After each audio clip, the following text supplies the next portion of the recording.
co-host. See if you can do it. Awesome. Okay. Great. Right. So, good afternoon, everybody, and welcome to this session. Thank you for joining us on this session about how we can make informal quotes a lot easier for us and not, pull the rest of our hair out for some of us that have already lost a lot of it.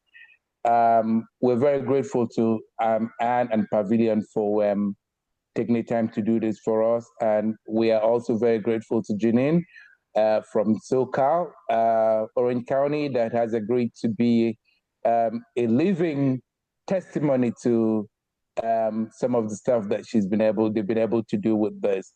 So we had quite a few people register, and but we're going to make it start. People will join and drop off as they see fit. And then at the end of it, we're going to share the recording and the slides with everybody. Anne is going to lead the presentation. If you have any questions, use the chat, drop it in the chat. We'll monitor the chats and we'll try to get to the end of your questions. Make sure everybody's questions answered by the end of the session. Now, if you're not talking, please mute yourself so that we don't get all the extra noises. With that, I'll turn it over to Anne. Awesome. Okay. I'm going to share my screen to try to keep us on our agenda. But we're so glad to be here. And as Albie mentioned, we'll be talking about informal quoting and making sure that those under threshold purchases are truly under control. I'll share a little upfront context about who we are, Pavilion, the theme for the day. And then we'll do some polls, want to get to know you guys. And then we'll have a fireside chat with Janine Boutte from Orange County, who's going to share some of what has worked for them. So thanks very much to Albie and BAPA for having us. Without further ado, welcome to Law and Order Procurement Unit. Did the sound work? I was really excited about that. We're going to be leaning into this theme today. And I think just to keep it a little fun, and if you've ever seen Law and Order, they start with their intros with in the justice system, there are two types of people. So in the procurement system, the people are represented by two separate yet equally important groups: the buyers who enforce the rules and the departments who need stuff by Friday. These are their stories. Okay. I won't speak in that tone the entire time, but we will be doing a lot of Law and Order puns throughout, including introducing your detectives on the case as pictured here. Myself, I'm Anne, head of partnerships at Pavilion. I work with procurement leaders across the country to make sure that procurement technology is actually saving them time and not making things harder. And I'm joined by Janine. And Janine, would you like to introduce yourself? Yeah, sure. Hi, everyone. Janine Boutte with the County of Orange County Procurement Office. I was previously with a healthcare agency with the county as well. We've been partnering with Pavilion for probably the last, I would say, 4 or 5 years. So I'm really happy to be here and, go over my experience. Awesome. Okay, so now we'd love to hear from the rest of the group. We have a little poll because I think they're fun. And I'll put a link in the chat in case that's easier than trying to figure out the QR code. You can just click on that link and share a little bit about you all and kind of let's see where you're from. Oh, hopefully you can still see my screen. Yes, see more about where you're from and then go from there. Let's see.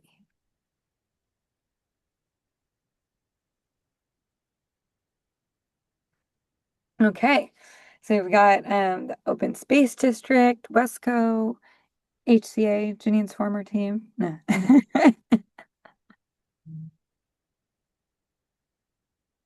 Oh, wait, I'm sharing this in a weird way. Let me try one more time.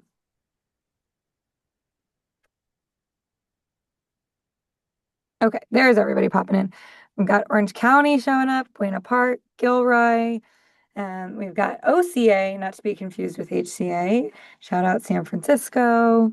Awesome.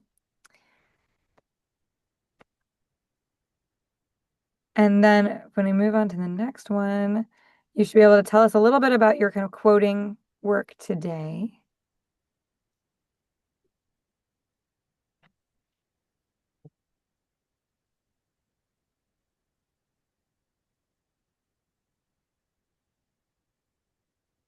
Don't all jump in at once. Or let me know if it's causing any problems. Refreshing. Are folks able to see? Oh yeah, okay. I was like, maybe it's just the technology not working. Alrighty, so we've already got at least one frequent quote getter in the house.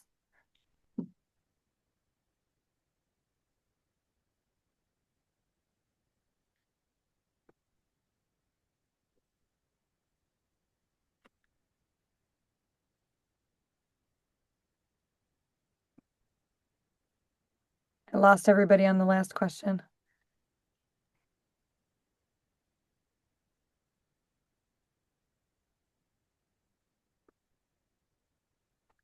Okay, once a quarter.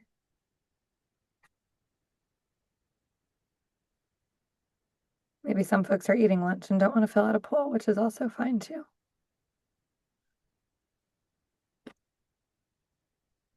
Okay, I'm going to skip ahead to my last question, which was really just about what the most important, which is what if anyone has a favorite Law and Order series. You're also free to put it in the chat at any time if you have a strong reaction. Oh, it is a tech issue that's not happening. So only one person is allowed to get through, it seems.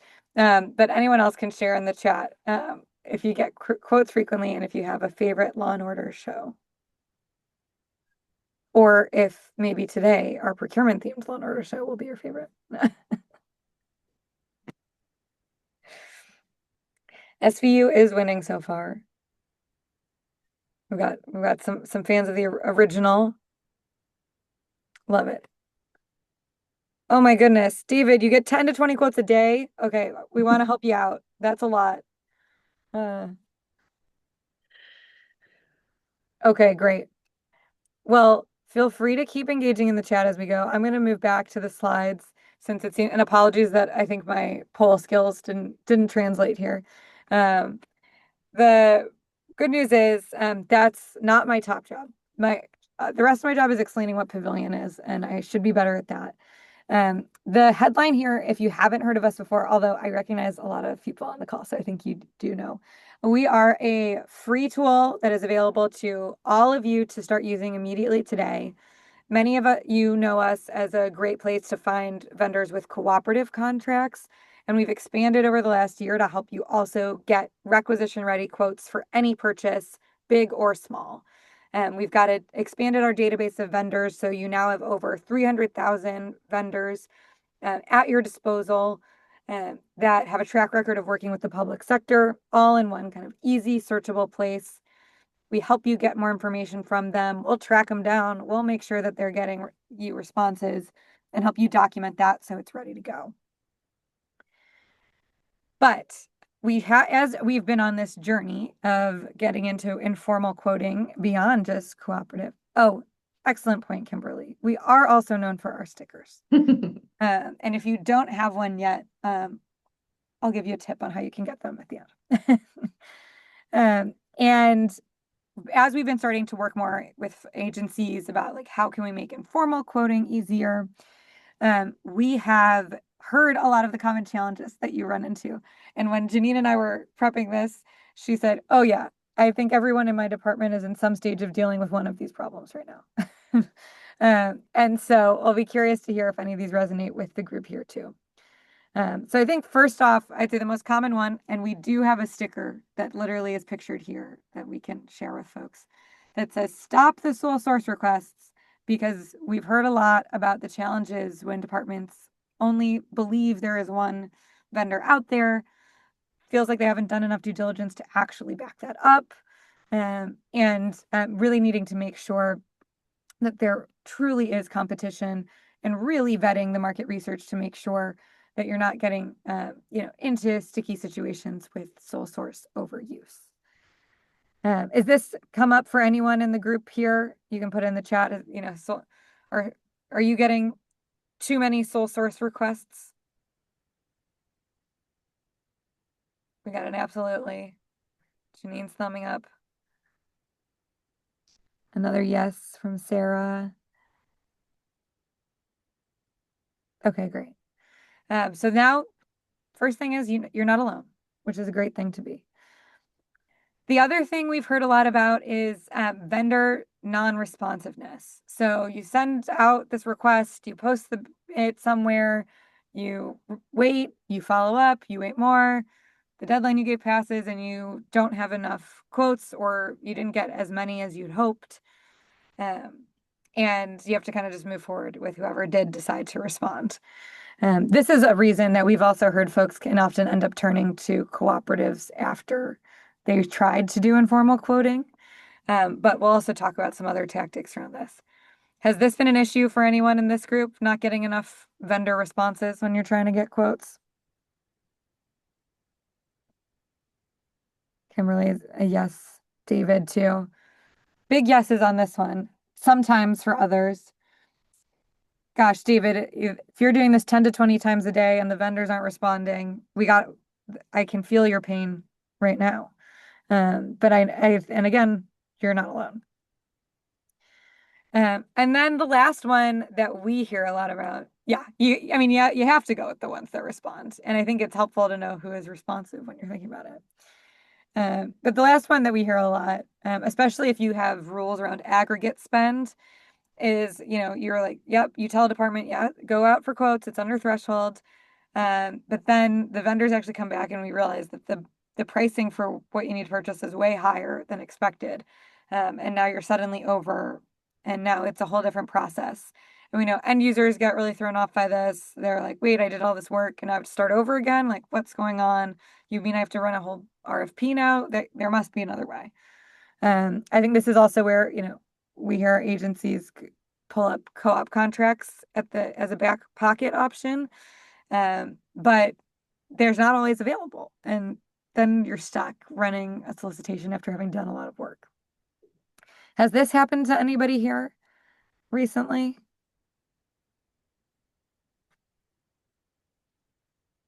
Maybe the other two are more resonant. Okay.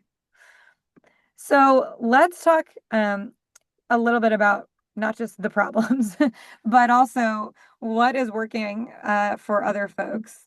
Okay, knowing the ballparks of prices is been helpful for some. And we're going to turn over to our second detective, Janine, who will also be our first witness, to talk about the many procurement cases she solved. Are you tired of my puns yet? And continue to feel free to add comments or questions in the chat as we go. But first off, Janine, can you share a little bit about the most common informal quoting problems you've seen?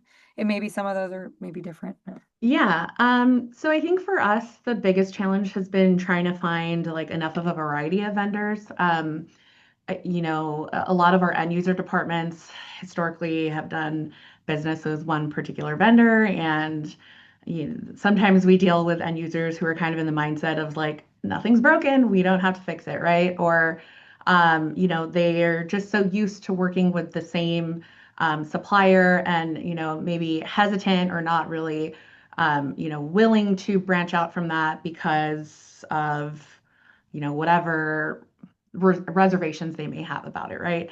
But the other side of that is also making sure that we're also tackling the challenge of having responsiveness issues when we do try to reach out. So those are the most recurring things.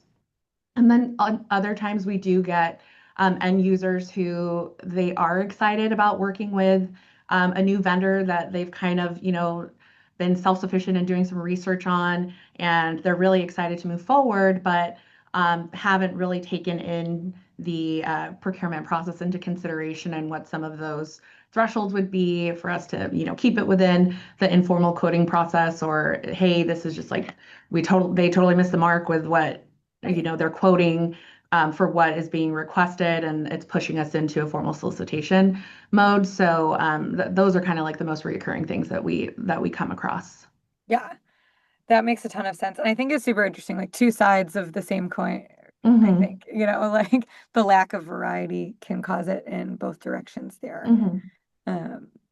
So then can you tell us a little bit about how you've handled those situations? How have you encouraged departments to really consider and compare other vendor options versus going with Yeah, so we're very fortunate to have a large deputy purchasing agent community, right?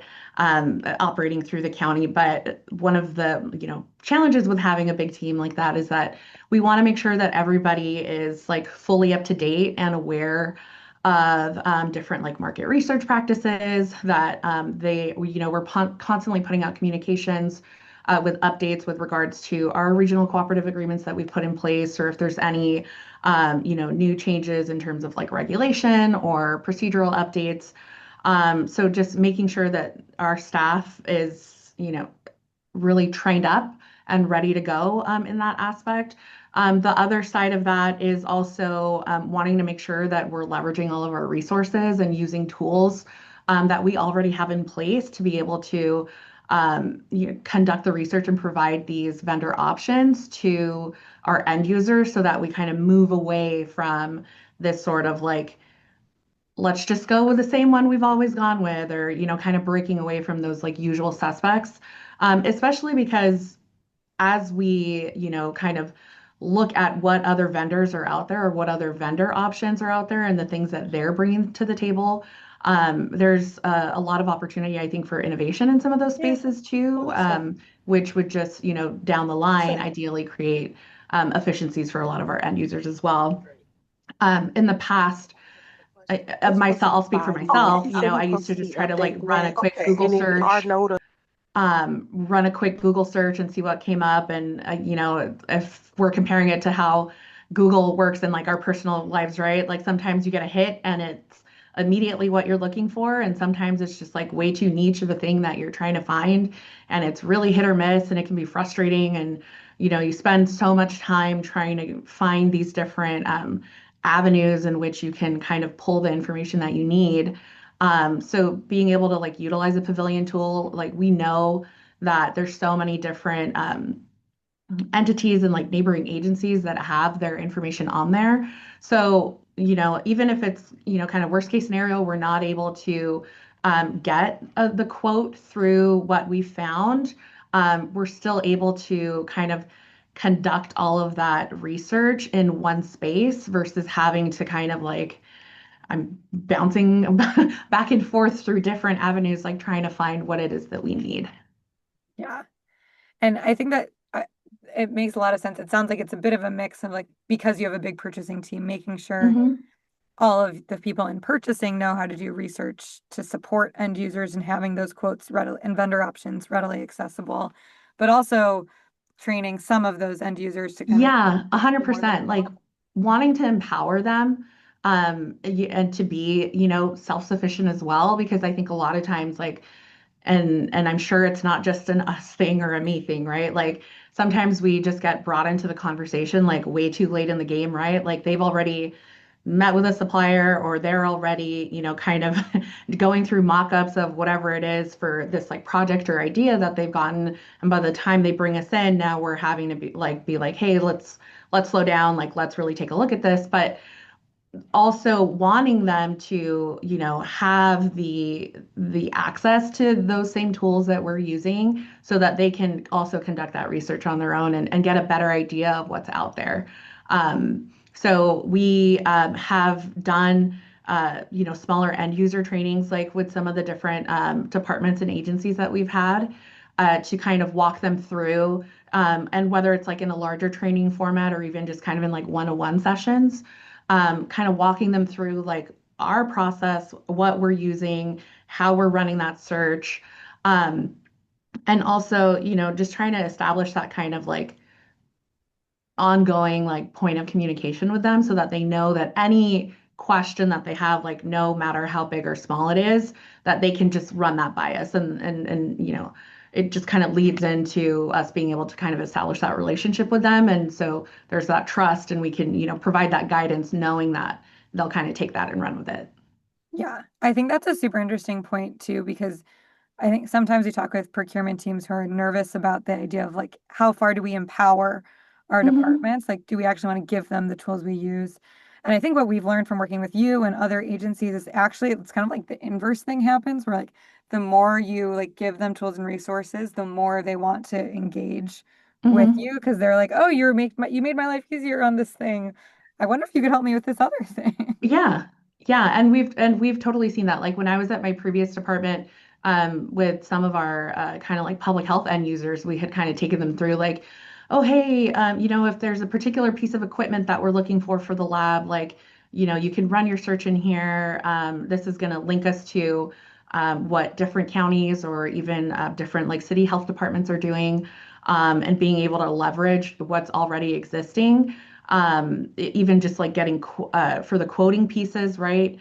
So our thresholds at the time, like we just increased to 10,000 um, for a single purchase limit. But so we had like the 10,000 threshold, 25,000 threshold at the time. And so, kind of communicating that to them so that they know and understand like how many quotes they need to get depending on what particular threshold that they're, quote unquote, shopping under. Right. So that's been really helpful for them because then at the point they're ready to put in that requisition, they already have the quotes, and it just makes it so much more of a streamlined process once we get it assigned to like a buyer or a procurement staff person. Absolutely. I think I have more questions for Janine, but since we've been talking now about this tool a lot, I'm just going to show folks what OC's kind of pavilion setup looks like and how their departments are using us to get quotes. And Janine, feel free to editorialize as I'm going. Yeah, sure.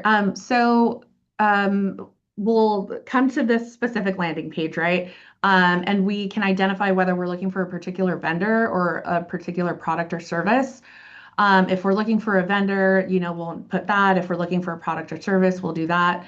One of the last examples that we were looking at was for uh, like Microsoft licenses, right? So we'll look that up, run a quick search. You can also add parameters for the budget piece. So that'll kind of help kind of narrow the search down. And you can put in your estimated budget, or if you just want to run the search without necessarily looking for quotes specifically, you can click the option that you're not planning to purchase if you're doing it more from like a research perspective. Sometimes with some of our like human services or services that we're kind of like, unfamiliar with in that sense, we'll kind of start at that point. But for the things that we know, like, hey, we just had this end user let us know that they got maybe $30,000 of grant funding and they're looking to make this particular purchase to sort of like update their program's infrastructure or things like that. We'll kind of run that through. So we'll do the search, Microsoft licenses, and everything that pops up is going to be what we already have available in the county. So if that particular end user, thinks this is something brand new that they're trying to bring to their particular team, it's actually going to show, hey, no, like we already have these contracts that are established and in place. And so when we go to get the quotes or to look at the specific contract documents, we can already see like what it's tagged with, who's a lead agency. Oftentimes, it's usually going to be one of our regional cooperative agreements that we've put in place.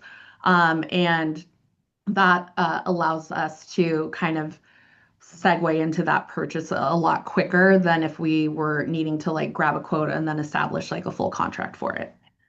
Totally. And I think in some cases too, we know that I mean OC has like contracts for a lot of stuff in here, which I feel like a department would it would be hard for a department to know, right? Like Mhm. who's covered on what stuff. And then in some cases when you don't, the rare ones, they can still come here and find vendors that have worked with other California agencies too. So even if you're working at an agency that doesn't have a ton of agreements in place, the same kind of functionality can apply for you guys too.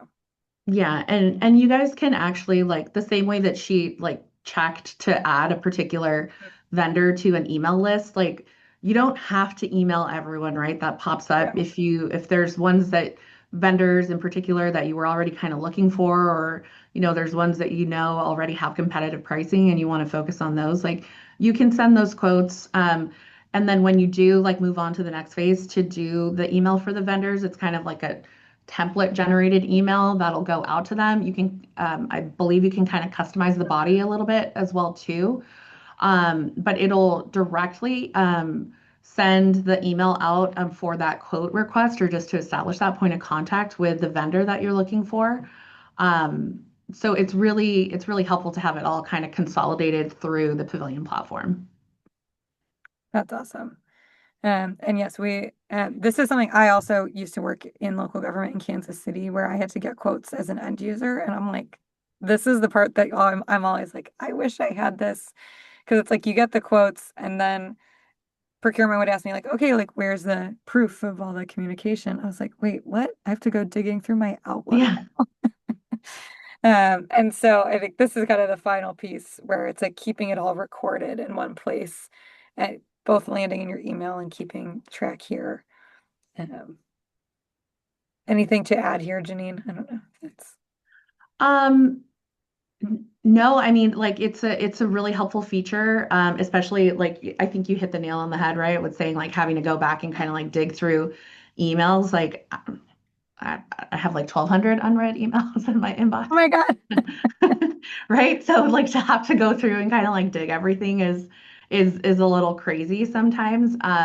So in terms of like organizing all the information for me, it really does make it like that much easier of a process. And then you can make the determination of like who you're going to end up moving forward with. I think the other thing that I would say is that like when these emails do go out and we're kind of thinking back to like the non-responsive supplier or vendor Oh yeah. case, the Pavilion team is like super on top of things, right? Like they're kind of monitoring on their end to check in with us and say like, hey, we noticed you submitted this like quote request and we want to make sure like that the people you reached out to actually got back to you. And if we're experiencing like any like issues with getting some sort of response, they're always like happy to really kind of facilitate that for us and kind of troubleshoot in those pieces. And if it's not something where we end up like getting a response after they've kind of like stepped into to facilitate, they're also kind of running these additional searches for alternative options for us on the back end. So, you're not just kind of sending this quote request off or email off into kind of like the internet abyss and not hearing back from anything, right, from anything or anyone. There is that like constant follow-up, and it's really uh, it kind of like puts you at ease, right? Because like you're not alone trying to conduct the research piece. There's someone from their team who's there and like helping you along the way to make sure that you're able to get to the finish line. That was awesome. Thank you, Janine. You hit on points that I forgot and that David was reminding us too, but you already answered his question. So I think that's a little bit of that. If anyone has any questions about how Pavilion works, you can ask now or later, or I'll send my email. That's my job. I'm here to talk about it anytime. But I do think Janine covered, I think, the most important points. And you can see how that kind of maps to the challenges. I mean, it's based off of that feedback, right? Like making sure vendors really respond.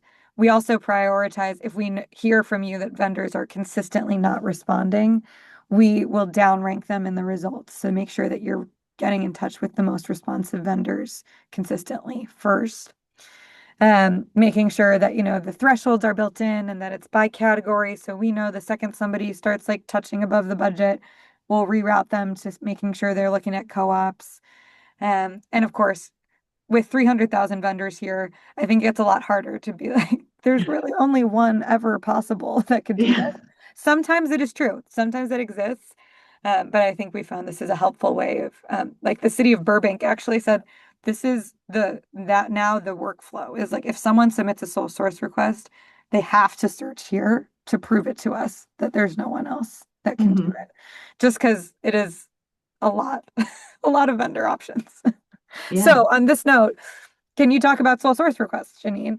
How have you kept these to a limit when they've come up for you? Yeah, so sometimes the request is legit, right? Like if it's something that it's a proprietary piece of equipment and there's this very kind of like sensitive infrastructure that goes with it, or if it's something that we had put out to competitive solicitation, a couple of years ago, and since then there's been different iterations and like very highly customized, then yeah, we want to like go down that route. But we're always, communicating to our procurement staff that we need to make sure that we actually get like those sole source justification letters from the suppliers to include as part of our requisition process to show like, hey, no, this is a legit thing, right? Or if it's a piece of equipment and we're looking for like the maintenance and the services component of it, like then we need to know that it's proprietary to that particular vendor, that no other entities are allowed to do that work, that it needs to run through them. So we'll ask for those letters, right? In other instances, we're really very kind of highly focused on educating our team members, right? And making sure that they feel empowered to conduct sort of like critical analysis of the request, right? We don't want to just be like this very transactional kind of, we get the request, we do what you say, and that's it, right? It's no, we get the request, we review the request, and then conduct the market research or whatever else it is that we're doing on the back end to really kind of like do as much due diligence as possible to make sure that there are truly no other options out there. So you had kind of mentioned it, and right, like with Burbank, like this is part of their workflow, right? Unofficially part of our workflow, I would say, wanting to make sure that we're running the search and doing the research through the Pavilion tool. And I think it definitely helps us like bring that kind of conversation forward to the end user when we say, hey, we know you were considering this as a sole source request, but truly like these broader services in general are available with like ABC vendors, right? Or we've seen similar things put out there. So I think knowing that like our staff are trained and feel really like competent and empowered to kind of conduct that analysis makes our job a lot easier when we need to push back when we're having those conversations surrounding sole source requests. I have an example of like an RFP specifically that I had done where we got the request from the end user and right away they were like, hey, we're going to do this as a sole source. And it's a vendor that some other departments are using that they've been sole sourcing for like the last 15 years. Okay, great. But that doesn't mean that they're the only one who can do this particular project, right? So we reviewed the sole source request, started doing the research for different like co-op options, found a couple co-ops that did provide solutions from that particular vendor. They just so happened to be cloud-based solutions, and we were looking for something on-prem at the time. So we couldn't move forward with a co-op, but at the very least, that tells us, like, as we had conducted the research for the co-ops, that this isn't the only one, right? So, logically, our next step was we need to go out to competitive solicitation, which we did, and it ended up being a completely different supplier who got awarded the contract.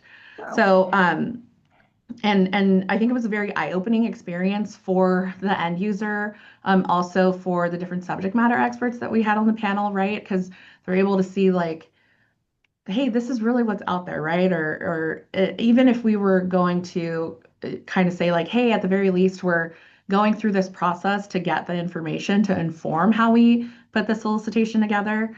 It's still, I think, a very eye-opening thing that will eventually down the line, like make your end user hopefully less resistant to wanting to mix it up a little, right? Yeah. I think that's such a powerful example too, because it's like we've been doing it with this vendor for 15 years, like that it must be qualified. And just taking that critical eye and doing that little bit of research. I mean, it kind of in some ways opened a can of worms, but it also got you a better result in the end, which is I think really powerful. Even though I imagine that takes some good backbone, as I know all procurement folks have, to be like, no, we can do hard things. Yeah. Um, and then I know you've also talked about like establishing RCAs, which I think are countywide master agreements, is that Mhm. our agencies might call them, as a tool to kind of proactively address when people might be coming to you with sole source requests. Can you talk a little bit about that? Yeah, so with the county, we have a specific we call them regional cooperative agreements, right? And so these are meant to be agreements that we know are either like, commonly used services or commonly purchased commodities, but even ones that are less common but are still used by multiple departments. Just to kind of eliminate the sort of duplication of efforts, like we all know how much time goes into putting a solicitation together, right? It's one thing if you're doing like an invitation for bid or request for quote, versus having to do an RFP. And I feel like our timelines and with all the different like requirements, it can be really extensive. When we're looking at it from like being a fiscally responsible, right? Like it just makes so much more sense to put this sort of central contract in place that our all of our departments can piggyback off of. The language in those contracts actually allows for like any government entity, municipality, city, however, to piggyback off of those contracts. Um, so we look at establishing those. Any requests that the departments have, um, let's say like marketing and public relations is a big one, right? Promotional items, sometimes consulting services, really anything and everything we probably have on an existing RCA. And so it's easy for our staff to kind of like redirect them to, hey, you might have like found this one particular vendor, but we have an existing RCA for this. The process is that we need to get quotes from the RCA vendors, and then sure, if you have this other vendor in mind that you want to do like a quote to compare, we can do that, right? But it's already kind of taken some of that like lift on the front end away from the end users and from the departments because these have already been put in place. So it's just that much easier. All they need to do is send a quick email, make a quick call, or even if they want to do the quote specifically through the Pavilion tool on our own contracts, that's how we'll kind of work with getting those quotes specifically to kind of move that procurement forward. Yeah, I think that's a really cool practice that I've heard other agencies talk about. As like, pre-qualified vendor pools is like another way some people can address this. But the RCAs are really powerful because they help departments, but also other agencies across California and beyond too. We've talked a little bit already about vendor responsiveness, and I am going to pause because I noticed David's question in the chat about just like how you can use Pavilion on vendor response to get vendor responses, and it is not just limited to email. We know some folks prefer that because that's an easy way to make sure there's documentation. But I know something I have also heard Janine say is sometimes you just need to get off email, Yeah. both with managing vendor relationships and departments. And so we also provide phone number contact info on every supplier's page on Pavilion to help you get information from them. We work with each vendor, and you'll see in some cases if it's verified by us, that means this is someone who we know is experienced with government sales specifically and can talk to you about that. And that means also we know the vendor will pick up.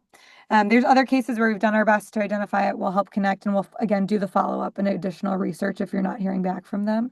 But this is a great other way of getting in touch. If you can just use the phone number here to get routed to the right person from the vendor to ask for more information. Great question, David. And then on vendor responsiveness, I'm trying to look at my notes, Janine. Is there anything else we haven't talked about that you were hoping to cover around like engagement with suppliers?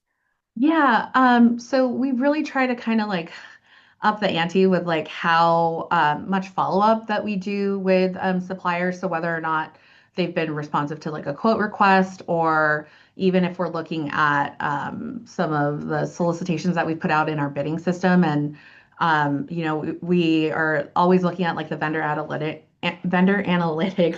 to see like, hey, who viewed the project, who downloaded it, who started an app, right? And we if there's like 20 people who downloaded and started an app, and then we didn't get anyone who submitted, or maybe it's like one or two who actually submitted at the end of the day, like still taking that information that we have from like that vendor analytics piece to reach out to those vendors to kind of understand why. Like, hey, is it something that maybe the solicitation wasn't specifically clear, or the scope wasn't necessarily clear, right? Or what are some of the other challenges that that they were finding that made them decide not to move forward with submitting a bid for that particular project. The other thing too is that um, we do like vendor information days. I want to say on like of the first Thursday of the month or second Thursday of the month. Juan, correct me if I'm wrong on that. But pretty much like on a monthly basis, we try to do those vendor information days, and we ahead of the meeting try to collect specific information from the vendors or suppliers who are going to be in attendance, like about their particular organization. If it's construction services that they offer, we want to make sure that we have representation from our public works department or any of our infrastructure departments present, so that it's a meaningful, kind of meeting that they're attending and they can ask those specific questions. Same thing, if we have like someone who is really more on the health and human services side of things, we're making sure that we have representation from our social services agency or healthcare agency or even community resources, because we want to make sure that like them attending this meeting has been worth their while, right? And it also kind of opens up things for us to have those open conversations with the suppliers who are in attendance during those meetings, to kind of just answer any and all questions that they have, right? And whether or not we end up taking those kind of like offline and continue the conversation like on a one-on-one basis. It's been really helpful with wanting to understand, what are some of the obstacles that they're encountering, so that we can take that back and look at, okay, is it something that if it's a policy thing, not much we can do within those parameters, right? But if it's just something maybe like related to the process or needing to clarify language or do more like outreach in certain respects, then those are things that we can control, and we want to make those changes. Yeah, I think I know we have heard directly from suppliers who work with OC about how much they felt heard and like how their feedback has actually influenced the process in ways that has made it easier for them to engage, which I think is super cool. To even if like you don't have a giant team or you don't have a dedicated supplier outreach person, like taking the time wherever you can to just ask suppliers for their feedback, I do think makes people feel really valued and like makes them want to do business with you in the future in a way. Yeah, well, and even kind of taking it out of just like that email forum, right? Because it's really hard to like tell tone.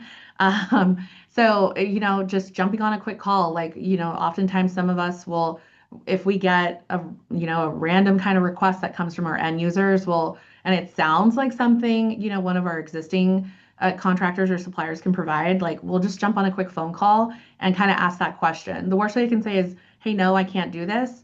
But I think, them knowing that you trust them enough and value your relationship enough to kind of give them a call and see if that's something that, you know, they could potentially provide.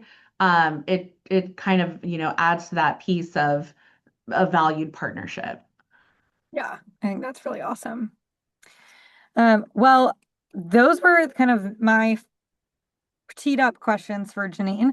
I think this is where we can open things up to the jury, not to the crowd, for any additional questions you have for Janine about how OC works, what tools and practices they've been using to make informal quoting work better. I know some things that I'm personally taking away. I think it's just like a lot of reframing how they engage with both customers and suppliers. Just like not being afraid to pick up that phone, identifying those motivated end users and sharing your tools with them so that they can kind of do their own market research, and not forgetting to ask for feedback, and showing that you're willing to change and grow in the process, I think is really, I think really powerful. Does anybody in the group have any other questions for Janine or me? But I think Janine's the real expert here on informal quoting, or want to share any challenges that you're working through. We can brainstorm together.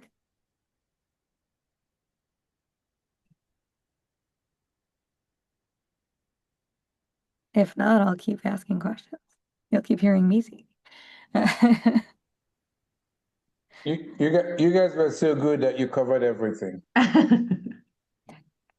Well, I know I have at least one for Janine, which is just like, how do you make sense of all the different tools? Like, how do you fit this stuff together? And I think it's kind of related. I'm going to pull David's question into mine of like, you get getting quotes is one piece of the work. Like, what happens? Like, how do you make sure you get connected with placing orders, and like, what happens when it needs to go to a bid instead of getting quotes? Kind of, how does that process connect together at OC? Yeah, so as soon as we receive the quotes, whether it's coming from like the end user side of things or the specific assigned procurement staff person who was the one who was soliciting the quotes in the first place, we have our own like internal requisitioning system where we get everything. So once we receive those quotes and we're looking at everything and comparing it to what our specific like informal bidding thresholds are, then we will kind of run through like what that purchase is going to look like. Are we going to issue a PO, or, did all of these quotes come back and they're all over the bidding threshold, and which is really telling to us because then it means that, we need to kind of go back and have that conversation with our end user. But also within the system itself, you're able to kind of like mark, and so that you have it for your own reference, like how you're moving forward with like that particular purchase, right? So I think Anne was like hovering on it, right? On the specific like vendor decision, but also on the purchase type. So if this was like an existing contract, then you're able to click that, select it, and keep that information. Any additional documents, you can actually drag them in and it'll stay within this particular request or open request until you close it out.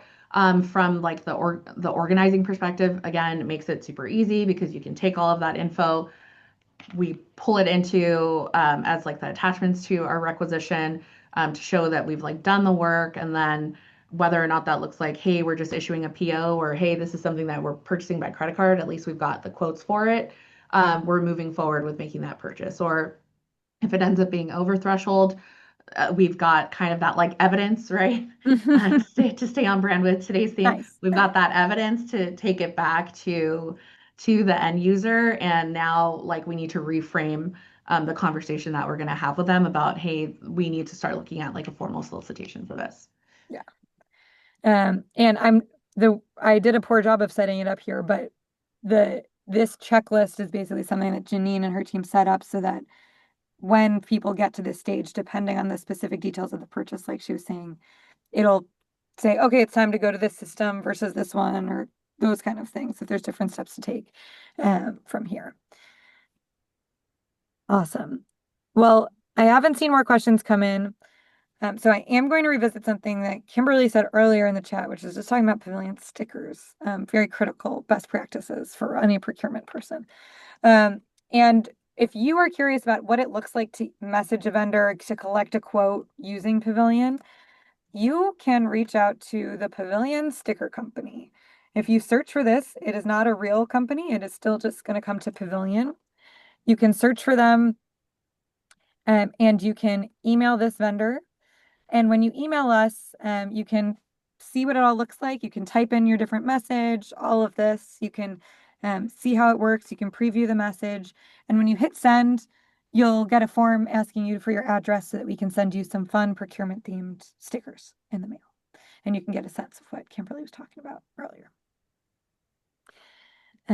So with that, oh, that was a very dramatic fade in for the last slide.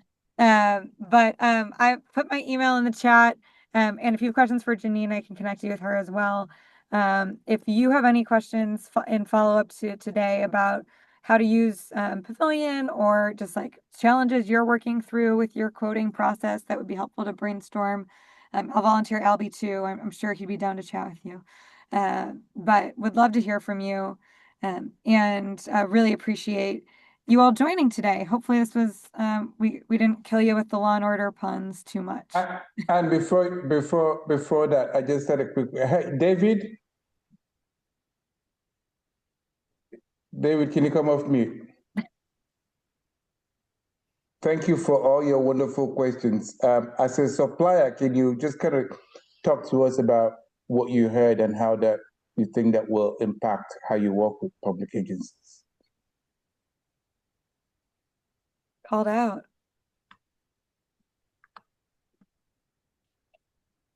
David, you there?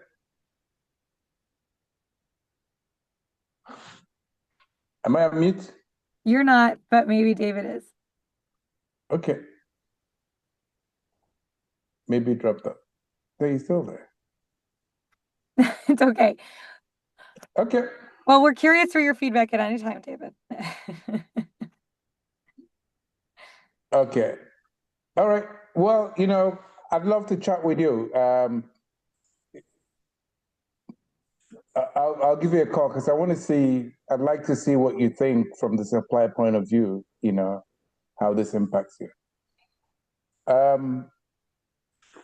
That said, unless anybody has any questions, thank you so very much for attending, and Anne and Janine, thank you so much for your presentation and your conversation. I love the law. I saw this law and other thing on LinkedIn. I thought, oh, that's great, that's smart. I didn't know we were actually going to get that. So, oh yeah. Thank you so much, guys. And we'll share the recording, a copy of the recording and the slides. Of course, feel free to share it with anybody in your group that you think should know about this. And don't forget, we have next for BAPA Forum coming up on the 23rd. And then for next month, we are working on a session for web that will deal with PCAD administration, because that's one of the areas that a lot of public agencies have issues with. So, okay. With that, I thank you all very much. And you can stop the recording.